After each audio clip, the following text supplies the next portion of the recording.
Halo guys, kali ini kita mau jalan-jalan ke arah Imogiri, Bantul. Ini kita sudah masuk ke kawasan makam Raja Pajimatan atau sekarang lebih dikenal dengan nama makam Raja-Raja Mataram yang ada di Imogiri, yang beralamatkan di Dusun Pajimatan, Giri Rejo, Imogiri, Bantul. Makam Raja-Raja di Imogiri ini masih ada hubungan juga sama makam Raja-Raja yang ada di Kota Gede. Kita akan ulas semua tentang makam Raja-Raja yang ada di Imogiri ini, mulai dari sejarahnya, terus pendirinya siapa, sampai lahirnya Kesultanan Ngayogyakarta dan Kesunanan Surakarta. Yuk simak ceritanya, jangan di skip, let's go.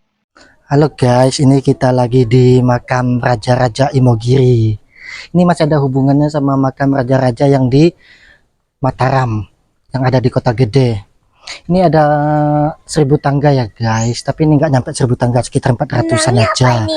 Ini konon katanya kalau bisa ngitung pas jumlah tangganya, nanti apa yang diniatkan di awal itu terkabul. Tapi biasanya banyak yang salah hitungannya. Oke, coba kita lihat tangganya yuk. Tapi kembali lagi ke kepercayaan masing-masing. Mitosnya juga bagus untuk melatih daya ingat dan konsentrasi. Jadi kita ambil sisi positifnya aja ya guys. Oke, kita bahas sekilas tentang sejarah makam Raja Imogiri ini. Makam Raja-Raja yang ada di Imogiri ini dulu dibangun oleh Sultan Agung, yaitu Raja Mataram Islam ketiga pada tahun 1632 Masehi. Itu rame guys, habis ziarah terus pada mau turun itu. Oh ya, makam Raja di Imogiri ini bukannya cuma hari Senin, Jumat sama Minggu, dari jam 10 sampai jam 1 aja. Pas bulan Ramadan ini 1 bulan full tutup. Oke, lanjut lagi. Sebelumnya makam yang dibangun oleh Sultan Agung ada di Giriloyo. Karena pengawas pembangunan di makam Giriloyo yaitu Penembahan Jumira atau pamannya Sultan Agung wafat, terus yang di sana itu dihentikan pembangunannya. Tapi udah banyak yang dimakamin di situ. Sebagian keluarganya Sultan Agung ini dimakamin di pemakaman Giriloyo sana. Jadi sebelumnya itu dimakamin di makam Raja-Raja Kota Gede. Karena di situ sudah penuh, terus pindah lagi ke makam Giriloyo, terus pindah lagi ke makam Imogiri ini sampai sekarang. Oke, sekarang kita bahas sekilas tentang Sultan Agung atau Raja Mataram Islam yang ketiga.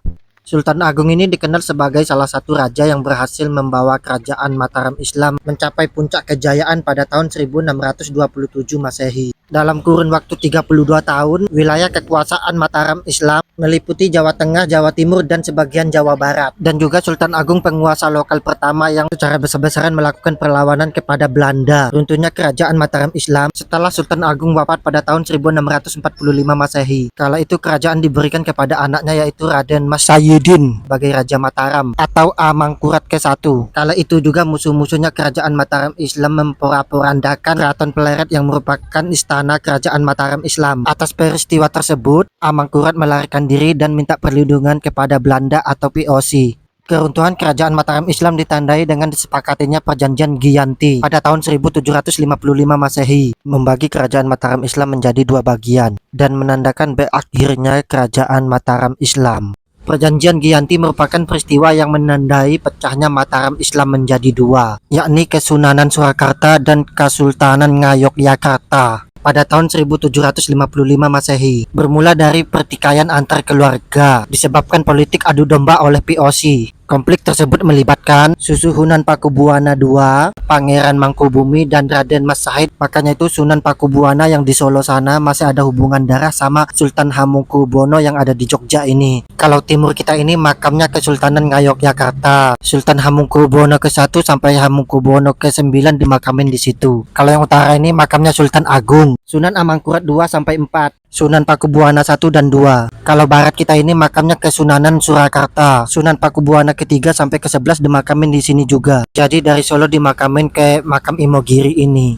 Kalau kita ini mau ziarah ke makam Sultan Agung, tapi sebelumnya kita akan bahas makam pengkhianat yang ada di makam Imogiri ini, yang sangat menarik perhatian pengunjung soalnya makamnya nggak biasa guys. Ini dia guys, makamnya di tengah-tengah tangga. Sebagai simbolis pengkhianat boleh diinjak-injak. Jadi setiap pengunjung boleh nginjak makamnya ini. Nama pengkhianatnya Temenggung Endranata, yang disebut sebagai pengkhianat bagi kerajaan Mataram Islam masa kerajaan Sultan Agung. Bermula Temenggung Endranata melakukan provokasi yang menyebabkan perang saudara antara Sultan Agung dengan Adipati Pragola II, penguasa Pati, yang menyebabkan tewasnya ratusan ribu prajurit kerajaan. Tidak berhenti di situ, Temenggung Endranata juga membocorkan rahasia kepada VOC bahwa Sultan Sultan Agung akan melakukan penyerangan. Aksinya diketahui oleh Sultan Agung dan dijatuhi hukuman pancing dan tubuhnya dimutilasi menjadi 3 bagian. Bagian kepala dipancangkan di alun-alun Jayakarta sebagai peringatan bagi Belanda. Lalu bagian kaki dibuang ke laut sebagai simbol pengusiran dari tanah Jawa. Dan bagian badannya dikubur di makam Imogiri ini.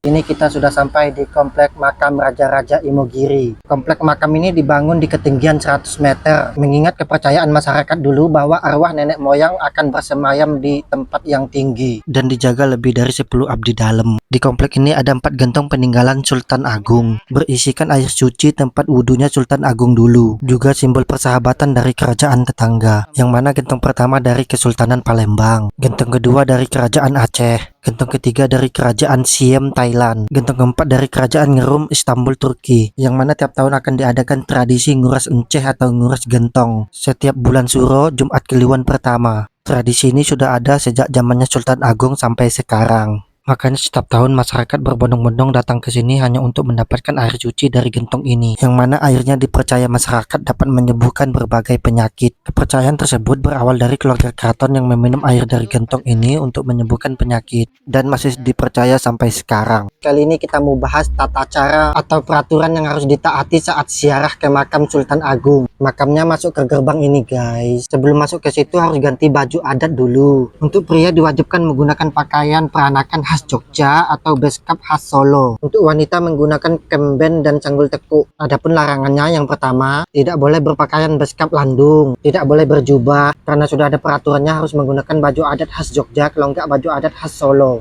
Baju adatnya bisa sewa di sini per orangnya 25.000 sampai 50.000. Untuk masuk ke makamnya cukup bayar seikhlasnya aja. Di dalam nanti kita ditemenin sama abdi dalamnya. Sama tidak boleh pakai alas kaki jadi harus nyeker. Sama tidak boleh pakai kain lereng, sama rimong selendang. Sama tidak boleh pakai perhiasan emas jadi harus dititipin. Di bagian penitipan nanti ada di sini. Sama yang paling penting tidak boleh bawa kamera atau handphone. Jadi di makamnya tidak boleh dokumentasi entah itu foto atau video. Jadi kita itu benar-benar niat dan fokus untuk ziarah. Kalau kita ini nggak bisa ziarah ya guys, soalnya sudah tutup. Tapi kalau cuma sekedar foto-foto di depan kompleknya ini nggak apa-apa. Untuk info selengkapnya bisa cek link di bawah ini atau cek deskripsi. Oke, maaf jika ada salah kata-kata atau infonya kurang lengkap. Oke, jangan lupa subscribe, like, and comment ya guys. Dadah. Dadah. See you.